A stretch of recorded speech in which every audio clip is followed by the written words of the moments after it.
Australia tour of England first ODI. ఈ వీడియోలో మనం రెండు టీమ్స్ ఎలా ఉన్నాయని కంపేర్ చేద్దాం.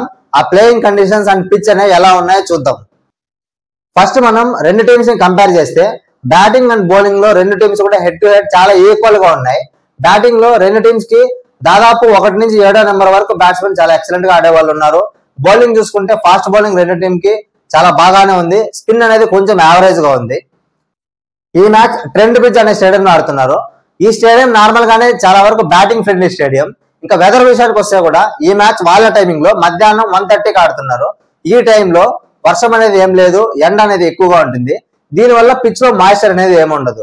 సో ఇంకా పిచ్ విషయానికి వస్తే పిచ్ మీద గడ్డి ఉంటే పవర్ ప్లే లో బాల్ అనేది కొంచెం సీమ్ అవుతుంది, స్వింగ్ అనేది ఉంటుంది. సో పవర్ ప్లే లో కొంచెం బ్యాటింగ్ చూసుకుని ఆడితే మంచిది.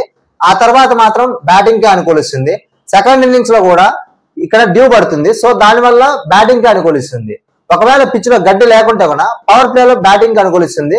దాని తర్వాత ఆడే కొద్ది పిచ్ స్లో అయ్యి కొంచెం స్పిన్ కి అనుకూలిస్తుంది. కానీ సెకండ్ ఇన్నింగ్స్ లో డ్యూ పడడం వల్ల మళ్ళీ బ్యాటింగ్ కి అనుకూలిస్తుంది. సో ఈ కండిషన్స్ ఏ టీం ఎలా యూటిలైజ్ చేసుకుంటుంది, ఎవరు గెలుస్తారని మీరు అనుకుంటున్నారు కింద కామెంట్స్ లో చెప్పండి. Thank you for watching. Follow cricket Telugu for more.